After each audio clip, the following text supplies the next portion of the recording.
조세 무리뉴 감독 같은 경우는 오히려 이제 선수들은 어느 정도 다 보강을 해주고 원하는 구도를 좀 맞춰줬다고 보여져요. 그런데 지금은 여러 가지로 아니, 원하는 구도 맞춘 게 맞아요? 일단 뭐 지금 선수 뭐 더 산다는 얘기도 나오지 않아요? 거기서 이제 안 되니까 뭐 더 그런 얘기죠. 이 정도 영입을 엄청나게 해주지 않았습니까?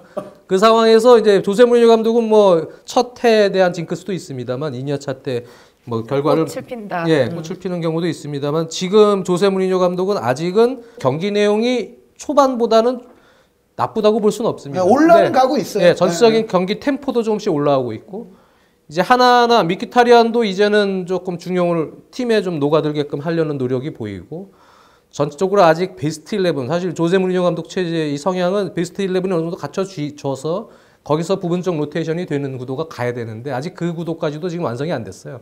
누가 베스트인지 어떤 선수들이 가장 지금 팀 운영에 맞는지에 대한 아직 그 정립도 안 돼 있는 단계입니다. 그래서 물론 시기가 지금 꽤 지났음에도 불구하고 아직까지는 조세 무리뉴 감독에게는 시간이 조금 더 필요하지 않느냐 그런 생각이에요. 그래서 그 정도를 줬을 때도 안 되면 그때 이제 얘기해야지 지금 단계는 좀 시기가 이르다. 네, 그 상황이고요. 안첼로티 감독은 한 의원님하고 좀 비슷해요. 지금 아마 팬들이 이렇게 짧게 몇 경기 부진해서 막 나오는 거에 비해서 안첼로티 감독은 좀 크게 볼 거예요. 한 6, 7경기 보고 오히려 이제 로테이션도 시키고 리그는 어차피 이 정도로 해도 우승을 할 거다. 챔피언스 리그를 보고 있을 겁니다. 지금 챔피언스 리그 막바지에 갔을 때 어떤 선수들의 체력적인 컨디션 뭐 여러 가지 그런 상황을 고려해서 펩 감독 시절에 사실 좋은 경기를 한 건 맞습니다만 선수들이 좀 많이 힘들어했거든요. 또 쓰는 선수들만 계속 쓰고 막판에 가서 결국은 뭐 준결승 이럴 때 무너지는 게 이게 사실 체력 때문에 무너졌거든요. 그러니까 안첼로티 감독은 아마 좀 크게 볼 것 같아요. 결승전까지도 보고 운영을 하는 아마 그런 상황이 되지 않을까. 물론 형태는 좀 4-3-3의 전형적인 좀 고착화된 형태이긴 합니다만 그 안첼로티 감독이 약간 그런 면이 있어요. 이제 가면서 서서히 좀 바꾸는 편입니다.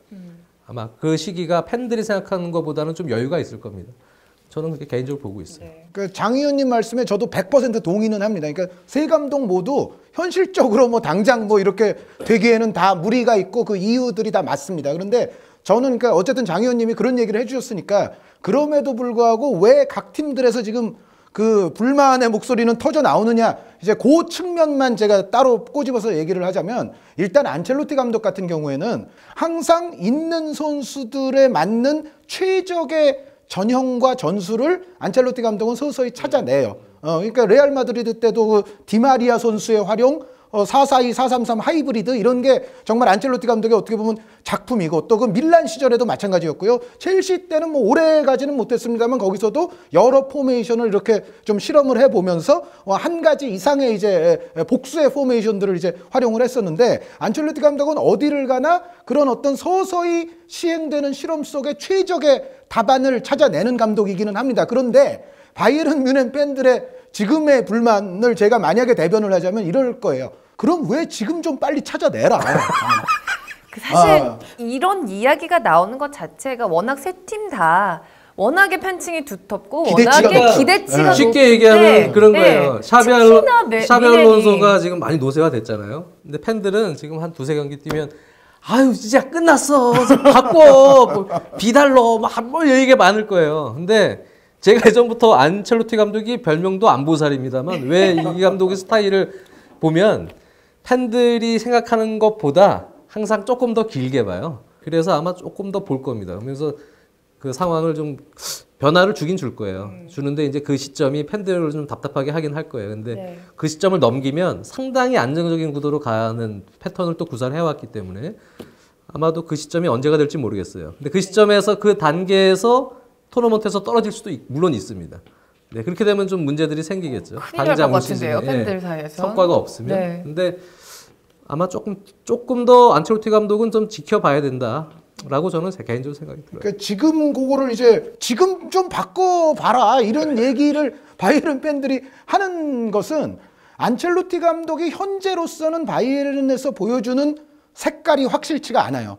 그러니까 포메이션이나 뭐 이런 거는 과르디올라 시절의 것을 뭐 거의 그대로 이제 차용을 하는 편인데, 만약에 과르디올라 감독이 여태까지 해왔던 거에 정말 불만이 많았어요. 그러면은 안첼로티 감독은 뭐 예전에 하인케스 감독이라든가 뭔가 과르디올라와는 좀 뚜렷이 차별화되는 뭔가의 색깔을 바이에른 팬들은 기대를 할 수가 있는데, 과르디올라의 유산 같은 축구를 하고는 있는데 실제 내용은 과르디올라 같지가 않죠. 그러니까 어떻게 보면 이도 저도 아닌 뭔가 좀 어정쩡한 그런 컨셉이 나올 수밖에 없어요. 그래서 그것에 일단 바이에른 팬들이 지금 불만이 있는 거는 뭐 어쩔 수는 없다고 생각을 하고, 그리고 무리뉴 감독 같은 경우는, 무리뉴 감독이 제일 먼저 스타 됐을 때 포르투 아닙니까?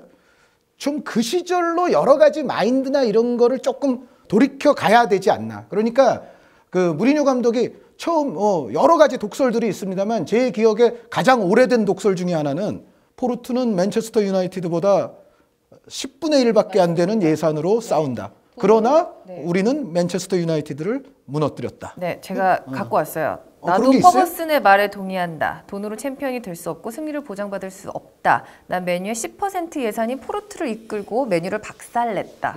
예전에 무리뉴 감독이 했던 말들이 이제 다 자기한테 돌아온다는 느낌이 돌아오죠. 드는 거예요. 이 말이 근데 떠오르더라고요. 그것이 이제 나쁜 의미에서 돌아오는 거, 저는 그걸 얘기하는 게 아니라 무리뉴 감독이 자신이 처음 스타덤에 오르던 바로 그 시절, 그러니까 어떻게 보면 스타도 되기 이전의 시절을 조금 되새길 필요가 저는 있다고 생각을 해요. 그건 뭐냐면, 아시다시피 프리미어 리그의 원조 슈가 데디, 원조 부자 아빠가 들어온 클럽은 첼시 아닙니까? 네. 그때부터는 돈을 뭐 풍족하게 썼죠. 그리고 그 이후에 트래블했던 인터밀란도 돈 잘 쓴 거예요. 그 정도면. 그리고 그 이후에 레알 마드리드 뭐 말할 것도 없죠. 정말 로스 갈락티코스 아닙니까? 언제나. 그리고 천문학적 투자를 했던 맨체스터 유나이티드에 지금 와 있는 거 아니에요. 근데 무리뉴 감독이 제가 봤을 때는 맨 처음 정말 올라설 때는 진짜 본인의 말 그대로예요.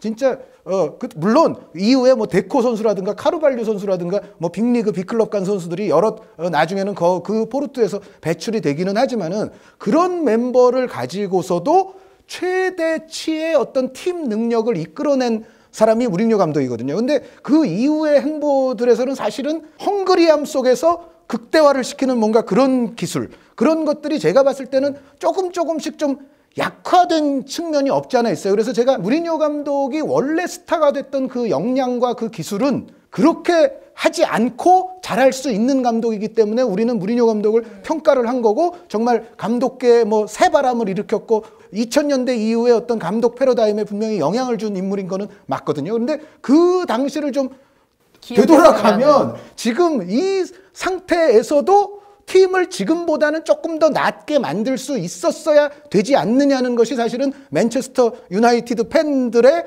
불만의 기저에 깔려 있을 거라고 저는 생각을 하고,